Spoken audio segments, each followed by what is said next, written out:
તો ક્રિપ્ટોકરન્સીને લઈને સીબીઆઈએ મોટી કાર્યવાહી કરી છે। સીબીઆઈએ ક્રિપ્ટોકરન્સીને લઈને કેસ કર્યો। સીબીઆઈએ 9.3 લાખ યુએસ ડોલરના ક્રિપ્ટોકરન્સીને જપ્ત કર્યા છે। ભારતીય નાગરિકે અમેરિકી નાગરિકોનો સંપર્ક કરી ખોટી ઓળખ આપી આ વ્યવહાર કર્યો હતો। આરોપીએ 1.30 લાખ યુએસ ડોલર પણ મેળવી છેતરપિંડી કરી હતી। આ અંગે વધુ માહિતી આપી રહ્યા છે સંવાદદાતા હિરેન રાવલ। જી હિરેન। સીબીઆઈને કેટલીક માહિતીના આધારે અમદાવાદના 2 લોકોની સંડોવણી સામે આવી હતી અને એના આધારે અમદાવાદમાં જ સર્ચ ઓપરેશન કરવામાં આવ્યું હતું। આ સર્ચ ઓપરેશનમાં સીબીઆઈને 9.3 લાખ યુએસ ડોલરની ક્રિપ્ટોકરન્સી છે એ મળી આવ્યા છે અને એ પણ સીબીઆઈએ જપ્ત કરી છે।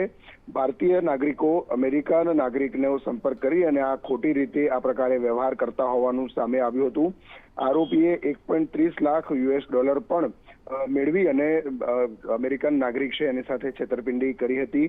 અમદાવાદના જે 2 લોકો છે એ બંને લોકોને ત્યાં સર્ચ કરવામાં આવ્યું હતું। એમાંથી કેટલીક શંકાસ્પદ વસ્તુઓ પણ પોલીસને સીબીઆઈને મળી આવી છે અને એના આધારે શરૂઆત જે તપાસ છે તે આગળ વધારવામાં આવી છે। જેની સામે ફરિયાદ નોંધાઈ છે એ વ્યક્તિઓ છે એમાં રામાવત શૈશવ છે એ જે મુખ્ય વ્યક્તિ આરોપી તરીકે એમાં બતાવવામાં આવ્યું છે। આભાર સમગ્ર માહિતી આપવા માટે। મહત્વપૂર્ણ સમાચારથી બુલેટિનની શરૂઆત કરીએ।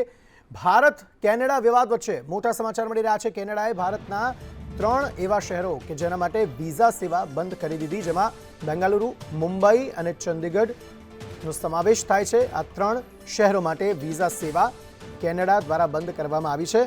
ભારત કેનેડા વચ્ચે સ્થિતિ વણસતી જઈ રહી છે। તેવામાં એક તરફ રાજદ્વારીઓને એકબીજાના દેશોમાંથી બહાર નીકળવા માટે આદેશ આપવામાં આવ્યા, તો બીજી તરફ હવે 3 શહેરો એવા ભારતના કે જેમાંથી વિઝા સેવા કેનેડાએ બંધ કરી દીધી। समग्र मामले વધુ માહિતી સાથે संवाददाता अजय यादव जुड़ा गया है। अजय, बताइए क्या ज्यादा जानकारी पूरे मामले में। देखिए, निश्चित तौर पे जो खालिस्तानी आतंकवादी हरदीप सिंह निज्जर की हत्या के बाद जो भारत और कनाडा के बीच तनाव बना हुआ है उसका एक रूप एक बार फिर देखने को मिल रहा है, जिसमें भारत सरकार की तरफ से कहा गया था कि जो राजनयिक हैं भारत में कनाडा के वो बड़ी संख्या में है और खास करके भारत और कनाडा के राजनयिक वियना कन्वेंशन के हिसाब से बराबर के होने चाहिए। और इसी को लेकर के भारत ने 10 तारीख का वक्त दिया था और जिसमें इसी महीने की 10 तारीख का वक्त दिया था, जिसमें 41 राजनयिक थे उनको वापस लौटना था और वो राजनयिक अब वो अपने परिवार के साथ वापस लौट चुके हैं। और कहीं न कहीं कनाडा अब बदले की कार्रवाई करता हुआ दिखाई दे रहा है और कनाडा की तरफ से ये आरोप लगाया जा रहा है कि चूंकि भारत ने जो आदेश दिया था या जो बातें हुई थी उसके मुताबिक राजनयिक जो है 41 जो है परिवार के साथ वापस लौट गए हैं। ऐसे में वीजा बनाने या काउंसलिंग की जो प्रक्रिया है उसमें डिले हो सकता है और डिले की वजह यह बताई गई है कि उसके पास कर्मचारियों की संख्या जो सीमित है।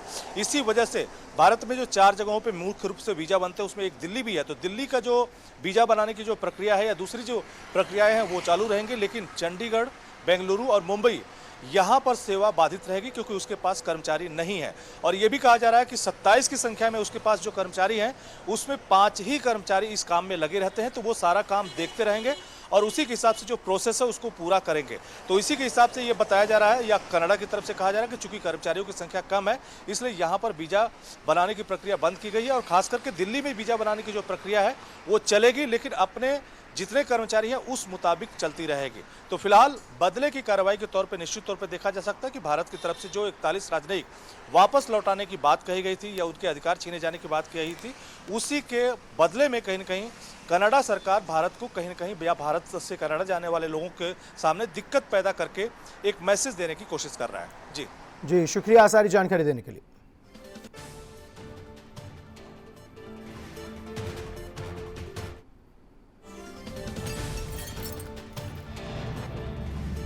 તો સુરતના ઓલપાડમાં ગરબા રમતો વિધર્મી યુવક છે તે ઝડપાયો। ચાંદલો અને સાફા સામે વિધર્મી યુવક ગરબામાં ચાંદલો અને સાફા સાથે વિધર્મી યુવક ગરબામાં પ્રવેશ્યો હતો। વીએચપી અને બજરંગ દળની ટીમે યુવકને ઝડપી લીધો। લવ જેહાદના કિસ્સાઓને લઈને આ ચેકિંગ હાથ ધરવામાં આવ્યું હતું। તો ઓલપાડના કીમ ગામે ગરબા ગ્રાઉન્ડમાં ગરબે ઘૂમતો એક વિધર્મી યુવક છે તે ઝડપી લેવામાં આવ્યો છે। વધુ વિગત મેળવીએ સંવાદદાતા નિલેશ પટેલ ફોનલાઈન પર જોડાયા છે। નિલેશ, વિધર્મી યુવક ઝડપાયો છે, કેવી રીતે ખ્યાલ આવ્યો કે આ વિધર્મી યુવક છે, કારણ કે તેણે સાફો પણ બાંધ્યો હતો અને તિલક પણ કર્યું હતું? હજી ચોક્કસ એવું જણાવ્યું કે ફરી એકવાર લવ જેહાદના જે રીતે બનાવો બની રહ્યા છે જેને લઈને હાલ ઓલપાડ બજરંગ દળ અને વીએચપીની ટીમ દ્વારા ઠેર ઠેર ચેકિંગ કરવામાં આવ્યું હતું. ગરબા જે આયોજન કરવામાં આવ્યું છે ત્યાં ચેકિંગ કરવામાં આવ્યું. ખાસ કરીને કીમ ગામે જે કીમ ગરબા ગ્રાઉન્ડમાં એક યુવક આ રીતે એ કરીને ઘૂસી ગયો હતો, જેને લઈને આ જે વીએચપીના કાર્ય અને બજરંગની ટીમે આ વિધર્મી યુવકને ઝડપી પાડ્યો હતો અને તેને ત્યાંથી ભગાડ્યો હતો. પરંતુ ચોક્કસ છે કે જે આયોજકો દ્વારા આ બાબતે ધ્યાન ન આપવામાં હોવાના કારણે આ સમગ્ર ઘટના બની હતી અને હાલ તો આ વિધર્મી યુવકને પાસ પણ આપવામાં આવ્યો છે. એટલે ગરબા આયોજકોની આમાં એક મોટી ચૂક જોવા મળી રહી છે. જી આભાર તમામ વિગતો બદલ. શ્રી હરિકોટાથી ક્રૂ મોડ્યુલ લોન્ચ કરી દેવામાં આવ્યું છે. ગગનયાન મિશનની પહેલી test flight launch. Chandrayaan Suryayaan બાદ હવે ગગનયાન. તો પહેલી ઉડાનનું નામ test vehicle abort mission 1. Gaganyaan મિશનનું ક્રૂ મોડ્યુલ લોન્ચ કરવામાં આવ્યું છે. ઇસરોએ TVD-1 પહેલું પરીક્ષણ કર્યું. ઇસરોના ચેરમેન એસ સોમનાથે ખુશી વ્યક્ત કરી છે. તો ગગનયાન મિશનની પહેલી ટેસ્ટ ફ્લાઇટ છે, તેનું લોન્ચિંગ છે. પહેલી ઉડાનનું નામ ટેસ્ટ વ્હીકલ એબોટ મિશન 1 છે. ગગનયાન મિશનનું ક્રૂ મોડ્યુલ છે તે લોન્ચ કરી દેવામાં આવ્યું છે. ઇન્ડિયન સ્પેસ રિસર્ચ ઓર્ગેનાઇઝેશને શ્રી હરિકોટાના સતીશ ધવન સ્પેસ સેન્ટરથી ગગનયાન મિશનના ટેસ્ટ વ્હીકલને સફળતાપૂર્વક સવારે 10 વાગે લોન્ચ કર્યું છે.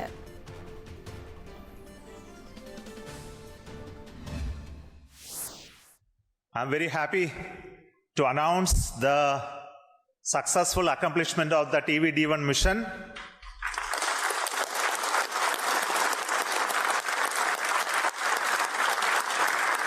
The purpose of this mission was to demonstrate the crew escape system for the Gaganyaan program through a test vehicle demonstration in which the vehicle has gone up to a Mach number, which is a speed of sound slightly above that, and initiated an abort condition for the crew escape system to function. The crew escape system took the crew module away from the vehicle, and subsequent operations of the crew module separation from the crew escape system, all the parachutes opening, and touched down in the sea at the required velocity has been very well accomplished, and we have got confirmation of the data of all of this.